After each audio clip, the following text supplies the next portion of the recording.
Hola, soy Cristian Abrigo. Muy buenas tardes. Con ustedes el señor Juan Carlos Núñez. ¿Por acá, cierto? Sí. Ya. Oye, muchas gracias por invitarme, por valorar a lo mejor mi opinión en esta entrevista. A lo mejor sirve de algo para ustedes. No, muchas gracias a ti por estar acá. Y bueno, vamos con la primera pregunta. ¿Cree que el entorno social y cultural influía en la educación en la época en la que usted estudió? ¿En qué o cómo influyó? Obviamente yo creo que el entorno social y cultural es súper importante e influye mucho en las personas en su educación. En mi caso, por ejemplo, yo mi educación básica la tuve en una escuela rural y eso desencadenó y produjo una serie de cosas que influyeron en mi crecimiento personal y educativo, social, cultural. Obviamente la accesibilidad, por ejemplo, a la tecnología en un lugar rural en el que en este caso yo vivía, no me permitía tener acceso, no sé, a televisión por cable, a internet. Llegar a la ciudad era mucho más difícil, entonces eso hacía que nosotros tuviéramos juegos distintos, teníamos que crear mucho más, el comprar algo era más difícil, entonces había que crearlo, había que como que solucionar. En la escuela, como tal, en educación, era mucho desde el hacer, mucho en contacto con la naturaleza, que yo creo que es muy positivo. Todo ese tipo de cosas creo que hoy en día faltan en los colegios, falta en general en la educación, potenciar la creatividad, el contacto con la naturaleza.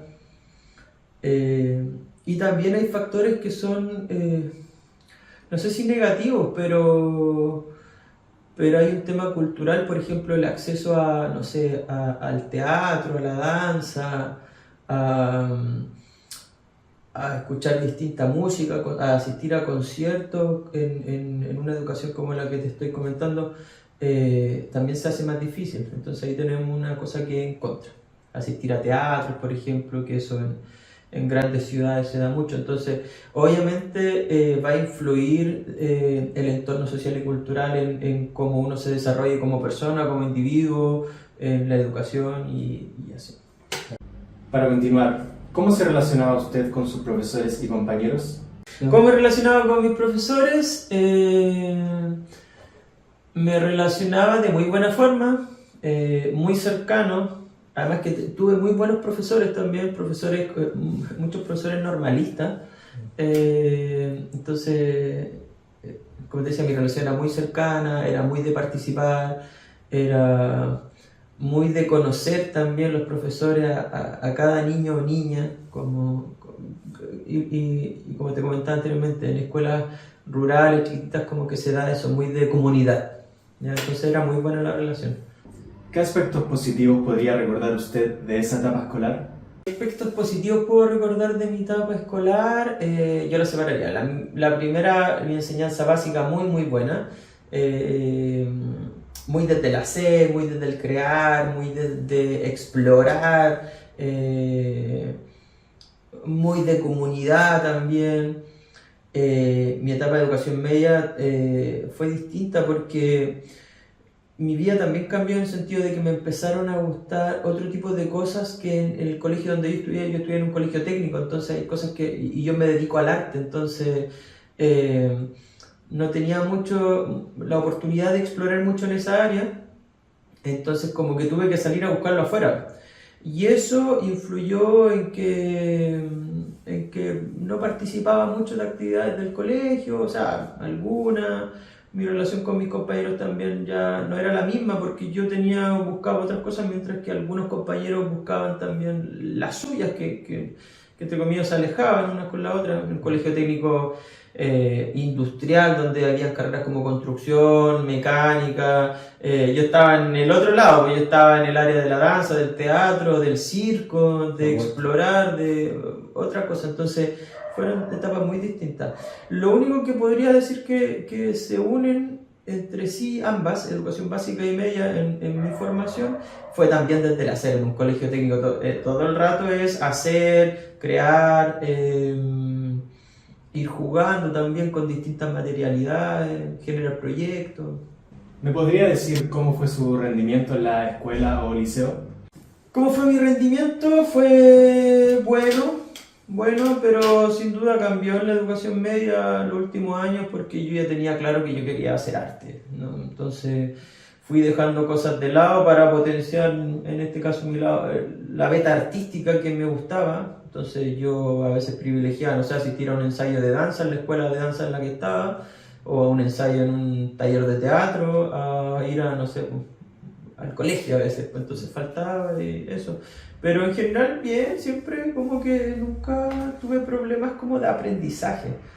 Si hay cosas que me costaban eran a veces por falta de estudio, porque como te digo, no asistía a clase en algunas ocasiones. Pero bien, bien. Como siguiente pregunta, ¿qué tipo de evaluaciones usaban sus profesores? Obviamente la evaluación era cuantitativa, o sea, todo basado en un número. Que en ese caso yo no estoy muy de acuerdo con eso. Siento que las evaluaciones debieran como abarcar distintas áreas.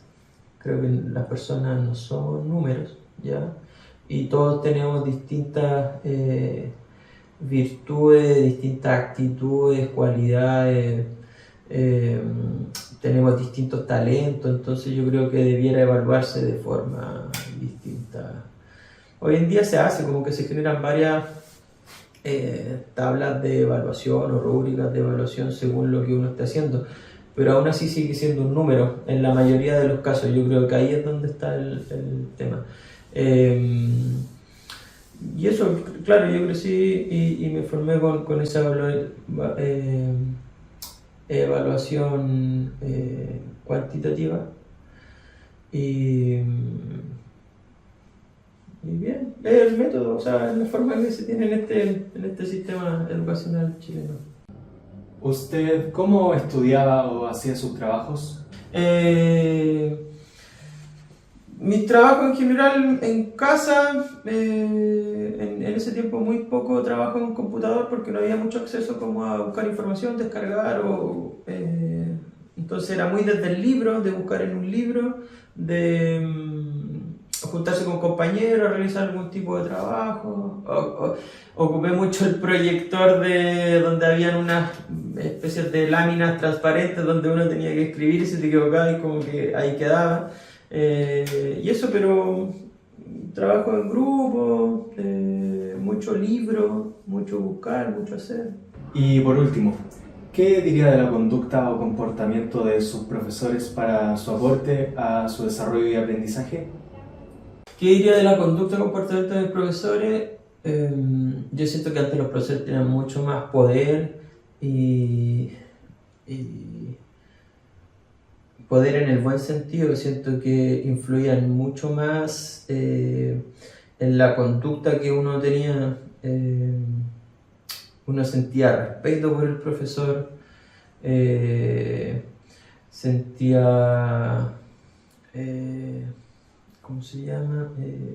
Lo valoraba mucho más, valoraba su trabajo. Siento que hoy en día esas cosas se han perdido, por eso creo que la educación también está ahí en un grave conflicto. Siento que el profesor ha perdido ese poder en el aula, ese poder en el colegio. Siento que ahora hay gran influencia de los apoderados, de los equipos directivos, de los niños en este caso, o niñas.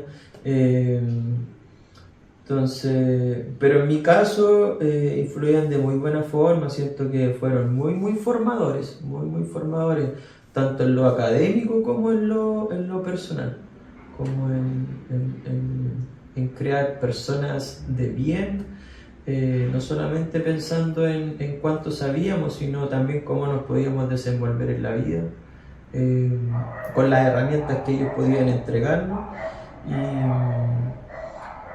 Y era muy cercana, era muy cercana también. En algún momento muy estricta, cercana, pero también tenía esto otro que era muy cercana, y los apoderados, los papás de nosotros o mamá, también respetaban eso.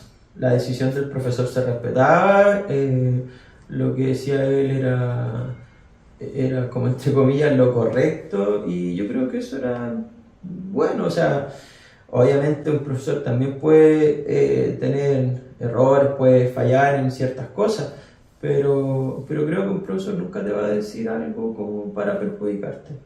A un niño, a una niña en formación, siempre te va a decir cosas como para que tú crezcas. Entonces, eso yo creo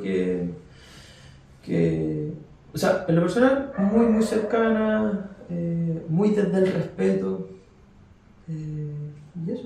Bueno, muchas gracias por sus respuestas. Continuaremos con el análisis.